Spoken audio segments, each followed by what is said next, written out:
This one is for Christmas movie lovers and Christmas movie lovers only. What if I told you that there was a perfect Christmas movie this year? What if I told you that I believe actually every Christmas movie is perfect, because perfect is subjective, except that it's not. It's actually objective, and I am the objective ruler over what makes a perfect movie. I'm here to tell you that this year, it's Hot Frosty. If you're tardy to the party, if you did not see that this movie was written about in the New York Times, well, get ready. Get ready to queue up your Netflix. Get ready to gather your family around the TV. Get ready for the ride of a lifetime. I watched Hot Frosty, and I want you to watch it, but I'm going to encourage you to watch it by, I guess, just recapping it for you. So major spoilers ahead, but also you can't spoil a perfect movie, because yeah, I'm going to tell you the major plot points. I'm going to tell you the things that I loved about it, but you're going to find something different to love about it, or maybe the same things to love about it. I don't know. It's too hot for that. The perfect holiday movie needs the perfect holiday setting. And in this case, the movie is set in Hope Springs, New York. Christmas movies, in order to be perfect, need to take place in a small town. The couple at the center of this story are Kathy, with a K, that's important, we'll come back to it, and Jack. Kathy's a widow. And as a widow myself, this movie is already right up my alley. Kathy is not just a widow, she's also a businesswoman. Kathy runs a restaurant. She's the owner-operator of the town's favorite, possibly only restaurant, called Kathy's Cafe. Kathy is spelled with a K. Kathy's Cafe. So then cafe has to be spelled with a K. Kathy, if she were a real woman, she might have been named in a way where her only option was to be Kathy with a K, but she's a fictional character. You could have named her Kathy with a C, and it could have been Kathy's Cafe, C. I don't know why, but just a double K feels like aggressive to me. Actually, do know why. It's like one K off. You know, it's a little too close. It could have just been Kathy's Cafe, but it's Kathy's Cafe. Okay, the point is, Kathy is a pillar of her community. Everybody loves Kathy. Everybody knows that her husband is dead. Kathy's husband was a handyman, but dead husbands are not as handy as living ones. Her house has kind of fallen into disarray. You know, there's like a broken step. There's a hole in the roof. The heat is broken. That's an important plot point. We're going to come back to that later, but not that much later, because this movie just gets right into it. Kathy is out with her friends. Her friends own a thrift store that I believe is called Reclaimed Rags. Rag is such a you know, I know it's like colloquial, but the town of Hope Springs loves alliteration, and that's what this comes down to. You cannot have a store there unless it is going to be alliteratively titled. So anyway, she's out with her friends. They run a thrift store called Reclaimed Rags. They give her this red scarf. It reminds me of the music video for All Too Well. It's that kind of red scarf. Like, I left my scarf there at your sister's house. You've still got it in your drawer even now. Like, this is a scarf that they say is Kathy's destiny. If somebody tells you that a scarf is your destiny, you should ask maybe a few more questions. But Kathy doesn't. She just gets it and she's like, okay.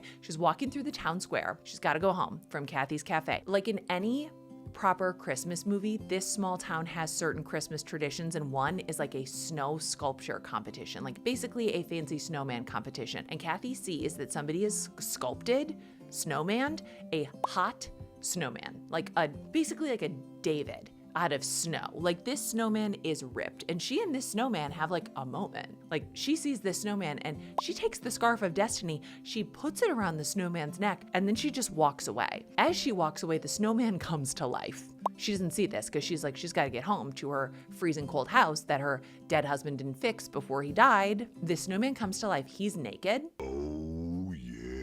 And he's like running through town naked. Like, this is, Hope Springs is a small town. If there's a naked man running through town, that's gonna cause a scene. And he like runs by some like elderly people who are like absolutely scandalized. Like, it's been a while since they've seen a naked body. It's been a while since they've seen a naked stranger. He runs to like Reclaimed Rags. He just, you know, one thing that I love, and by the way, I'm not like criticizing this movie at all. When I tell you that I'm recapping this movie, I'm doing it out of a place of deep love and respect for the genre. Okay, I'm doing this as a person who wrote a Christmas movie, who hopes to join the canon of Christmas movies, who someday their movie is going to be recapped by a middle-aged woman on YouTube. That's the dream, right? Like, that is the hope. I am not knocking this movie. I love this movie. So anyways, hot, naked, former snowman, like goes to reclaimed rags. Like, does he know what like a clothing store is? Like, it raises a lot of questions about like the nature of, you know, a soul, a spirit. Like, if you just like sort of join the world, do you know? Like, if you're animated from a sculpture, how much about being a person do you already know? What have you observed? He ends up like breaking the window of the thrift store. So like technically a crime. He goes in and he just grabs like the first things that he sees, which are like galoshes and like coveralls, because he knows the first thing that we learn as people, and this is very biblical, is shame. You cannot be naked. You can't be naked. That kind of like establishes our main characters and the setting, right? Small town, everyone's nosy, widow, played expertly by Lacey Chabert. Perfect. And like a snowman come to life. At this point, I have zero questions. I am in, I am locked in, I am along for the ride, and I hope you are too. The next day, Kathy is walking to work. Kathy's Cafe, obviously, like if your name's on the door, you better be there first. Walking right back through the square, and she sees this guy who's like not dressed appropriately. He's wearing like coveralls with no sleeves and galoshes, and he's talking to the other snowmen. And Kathy, seeing an unfamiliar man behaving in an erratic way, says, I gotta know more. I gotta engage with this man. And as a person who also has not the best discernment in social situations and public situations, a person who, you know, there's a red flag waving in front of her face and she says, I'm colorblind, baby. I gotta know what this is about. She engages. She strikes up a conversation with this presumably out-of-towner who's not dressed for the weather and is having an impassioned discussion with an inanimate snow sculpture. And she says, what's going on, buddy? And he's like, I don't know. All I remember is seeing you, then seeing like a camera flash. How does he know what a camera is? We don't know. We have suspended all of our disbelief. We are here in Hope Springs and something is springing to life. And it is not just Jack, who she names because he's wearing coveralls that say Jack. And she's like, I guess that's your name. You don't have a name. You're an adult man. And Kathy. Kathy does what any responsible woman would do when, you know, faced with a man who does not seem to be able to take care of himself. She takes him on. She says, you're my responsibility. Now I'm going to take you to the town doctor. And the town doctor is going to check you out. And the town doctor is going to be like, wow, your body temperature is 32 degrees Fahrenheit. You're frozen. And yet you're alive. There's only one diagnosis. You're a snowman. Duh, of course you're a snowman. You don't feel cold even though your body's 32 degrees. Like, it's like a little bit Edward Cullen. It's a little bit, you know, magical. It's a little, I just love it. At this point, I'm still absolutely in love with this movie. At this point, I think Kathy takes him like to the cafe. And this is where like things get complicated because Jack, not his real name, but the name that Kathy gave him, you know, he did a crime. He broke, entered, and then also left with thrift store clothing that he did not purchase. He's wearing stolen goods. And Kathy realizes that Sheriff Nate, we're getting to an era, guys, where sheriffs could be named Nate.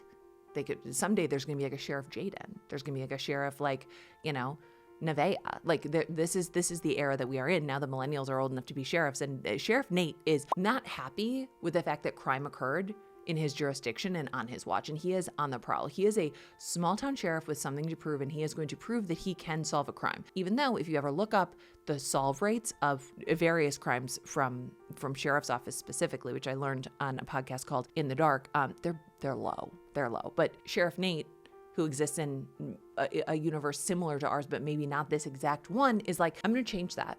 I've heard the statistics. I've listened to In the Dark season 1, and I'm going to change the statistics. I'm going to find out who broke into this thrift store, and I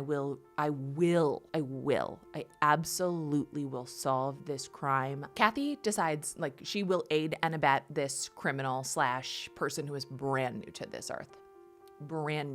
He is less than 24 hours old. And she is like, I will bring you to my home. I'm a woman who lives alone, and I'm going to bring you into my home and let you stay at my home alone without me there while I go and run Kathy's Cafe. She does that. She just leaves Jack alone in her home. He's fine there. He's safe because the heat's broken. There's a hole in the roof. Like, he's got nothing but time, and his body temperature is comfortable in her cold home. She gets back from a hard day at work, and he has been watching TV, and he's made her a pizza. It's been a long time since somebody has made Kathy dinner. Her husband's dead. I don't know if I mentioned that before. So she's a widow. Her husband is dead. It feels nice to have a handsome guy who, used to be a snowman in your home, going through your things, watching TV, and apparently getting so inspired by, this universe's version of the Food Network that he can't help but make you a pizza. So they have pizza. They get to talking. She tells Jack, this stranger, all about her dead husband. How about he was a handyman, but, he died. And now her house is a mess, and, things are falling apart, and Jack just listens because, he asked and she's answering, and he has nothing else to do. He doesn't know anybody else. He doesn't know anything. He doesn't even know how he got here. All he saw was a flash, heard her voice, and now he is in a home with a woman he doesn't know because he doesn't know any women, because he used to be a snowman. Okay, he's had quite a day too. During this pizza party, the TV's on, relatable, who doesn't eat in front of the TV, and Jack sees a commercial for Hawaii.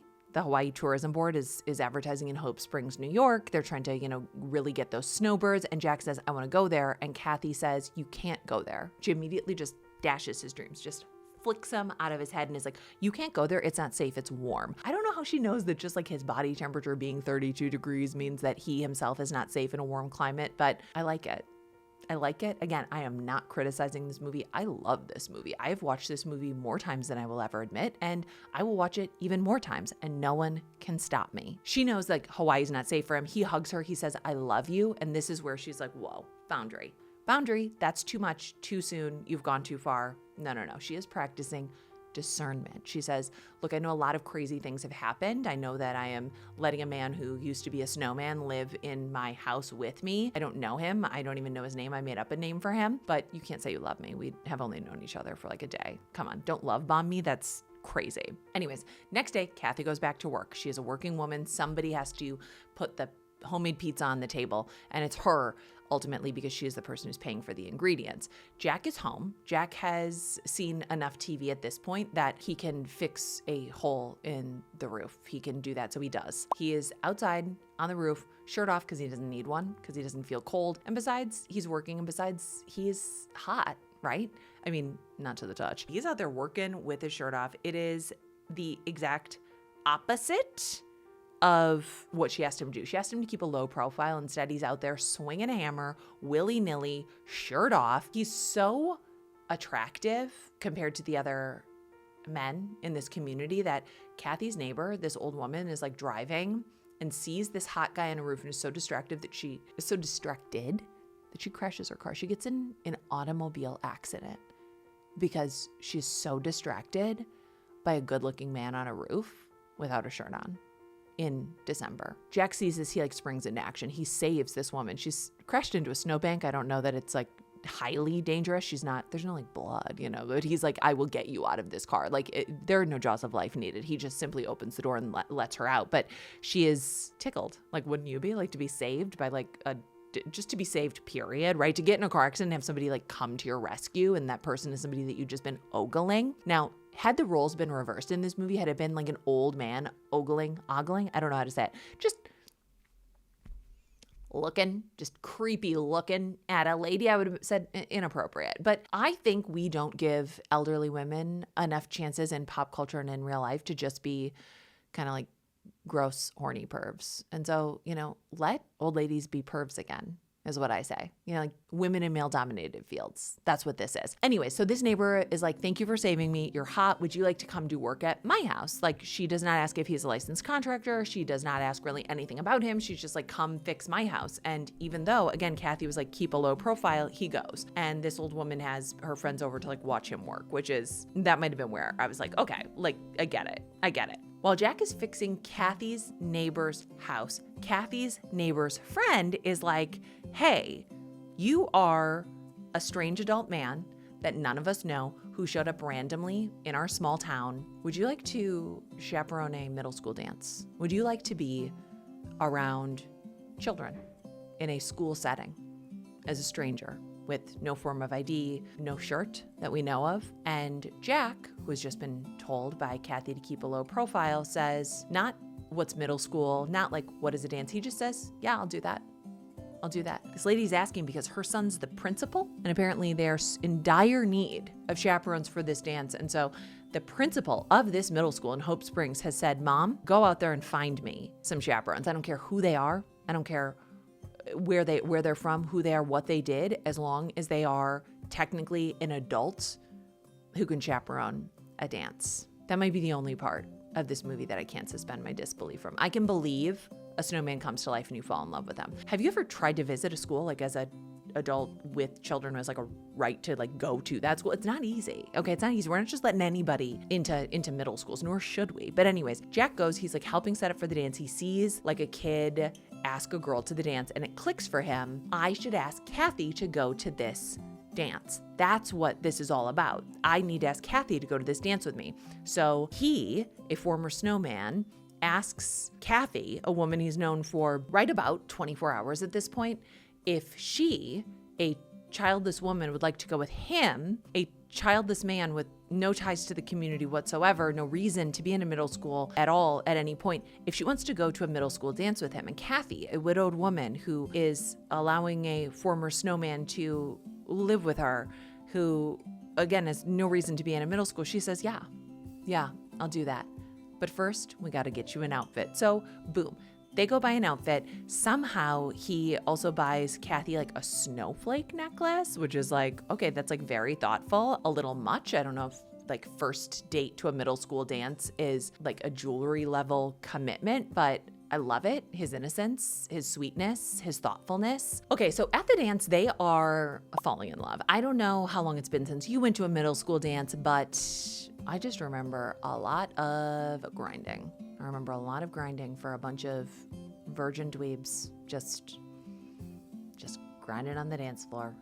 I don't remember a lot of chaperones, but I'm pretty sure they weren't just random people from our neighborhood / city / community. But Kathy and Jack are really hitting it off at this middle school dance, surrounded by children, surrounded by middle schoolers, surrounded by pheromones or whatever they're called. They're getting close. It is getting hot in there, and Jack does need to take off all his clothes. He actually needs to run out into the cold because he's overheating. It's incredibly dangerous for him. Kathy was right. He can't just go to Hawaii because a middle school dance is raising his body temperature to like an unsafe level, which means like the two of them obviously can't kiss tonight, even though like the tension is building. It's simply not safe. Then it's Christmas Eve, and obviously the whole town is at the diner, which is another key point to a perfect Christmas movie. The whole town needs to come together for something at a place, and obviously that place is Kathy's Cafe. At this point, Jack has won over the entire town. Just like people like him. They like just this mysterious outsider who has great abs,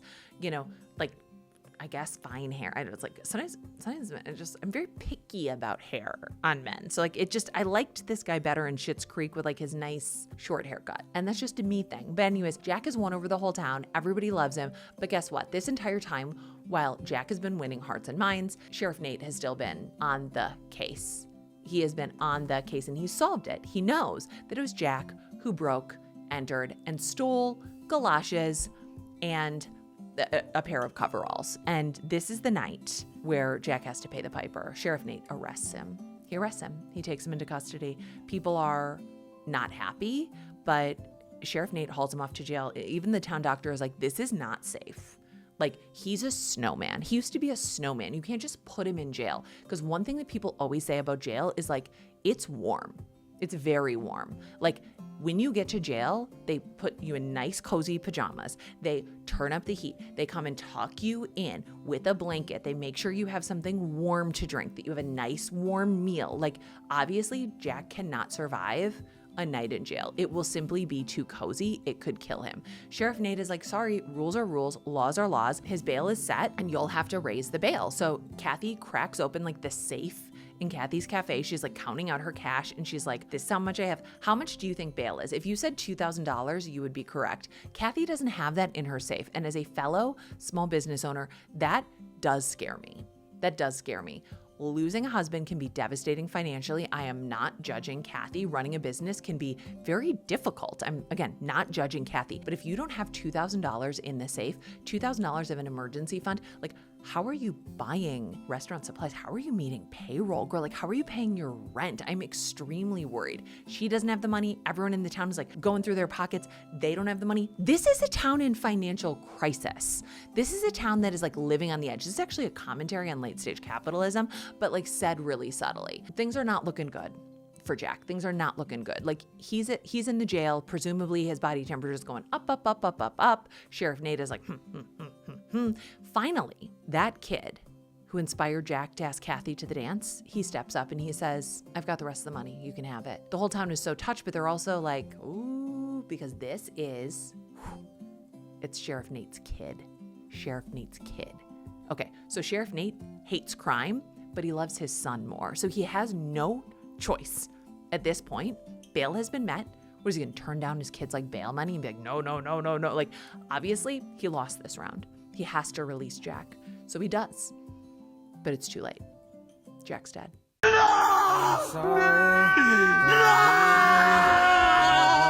He's literally dead. He's dead. He's overheated.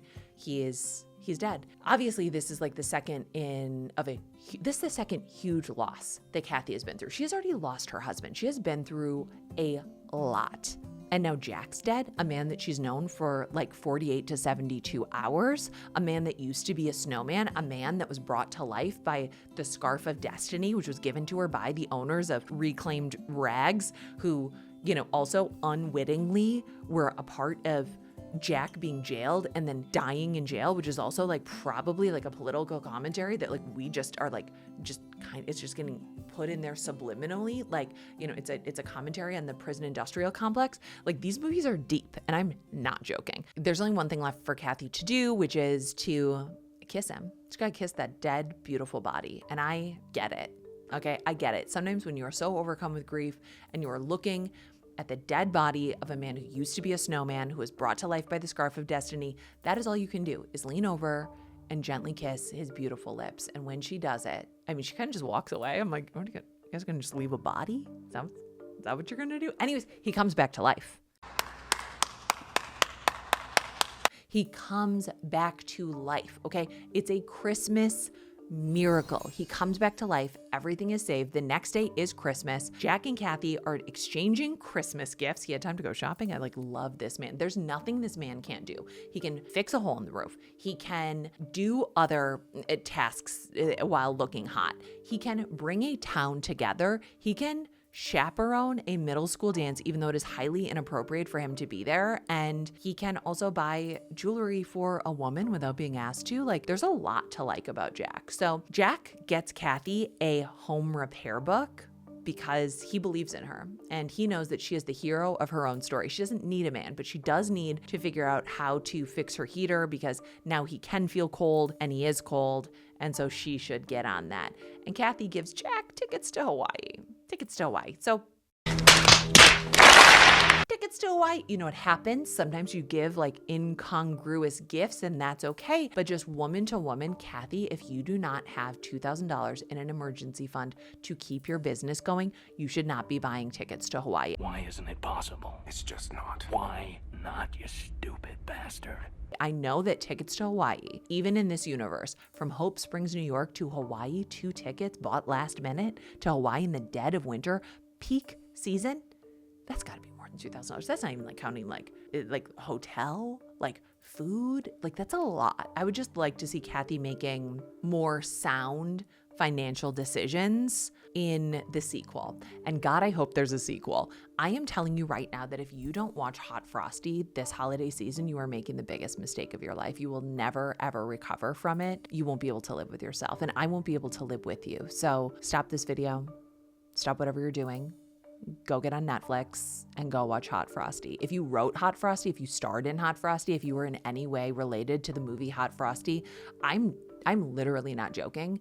I think you're a genius, and I think you wrote the absolute most perfect Christmas movie that I have seen in a long time. I'm Nora McInerny. I'm an author. I'm a podcaster. I'm a little chatterbox. I'm a chatterbox who just likes to talk. Did you like Hot Frosty? Did you watch Hot Frosty? Do you also just like to recap movies in your head for an audience of possibly nobody? Great. I'll see you back here the next time I make a video. In the meantime, if you have any hot topics, questions, concerns, tidbits, text them to me. This is the number, and I will see you soon. Happy holidays, everybody, and may all of your Frosties be hot. I don't know. I hope something magical happens to you. I hope that this season you get a scarf of destiny. I hope that a hot snowman animates and falls in love with you. I hope that all of your wishes come true, or at least the ones you deserve.